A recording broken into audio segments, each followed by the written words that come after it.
Hi, my name is Reginald Bassi. I'm a pioneer graduate of Covenant University. Um, I studied international relations while I was here, and I have a master's in public policy. I've had experience working with the government. Now I run my own personal farm, so I'm a farmer by profession. Project 1 Million Souls started in 2004, and it came by an inspiration during a service which the Chancellor was speaking at. He made a very famous statement, and that inspired the start of Project 1 Million Souls, where he said, "You're not a millionaire because you have a million naira, but because you affect a million lives." So that inspired the initial thoughts of Project 1 Million Souls. And I remember I came back to the student council and I raised the issue, and a couple of us came together and decided that the students would really benefit from starting a project like this. So that's how Project 1 Million started, and student council gave it the opportunity to be birthed, and then we called for people to be members, and that's how it started. It's important to note that this idea was already in the hearts of many people, so Project 1 Million Souls afforded everyone who really desired to see something like this come together, pull their resources together, pull their competencies together, and we started this. So it wasn't exactly one person's idea, it was just an idea whose time had come, and so many people came together and to give it the life which it had. And it was an amazing journey.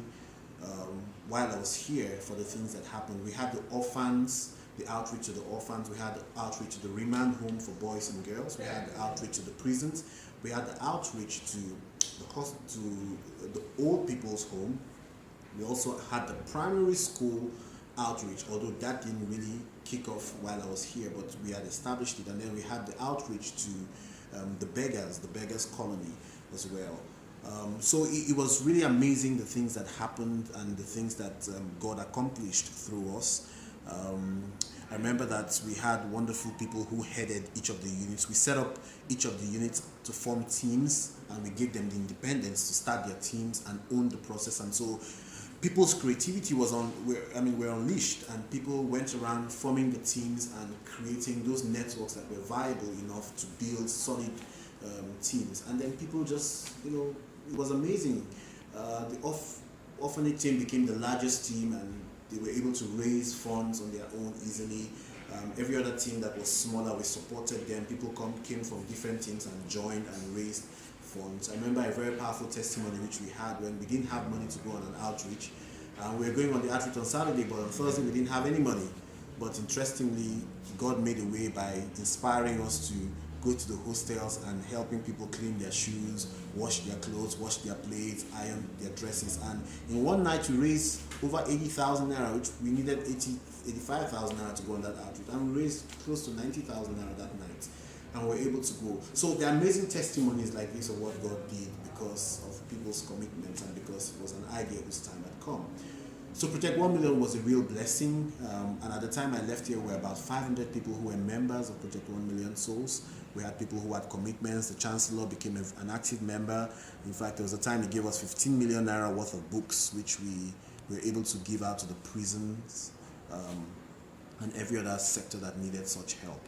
I'm excited for what it is today, that it has been taken to another level entirely, and that's very instructive to know that when an idea is given by the Heavenly Father, there is no limits to what it can be when people are committed to it. So I'm excited for what it is today.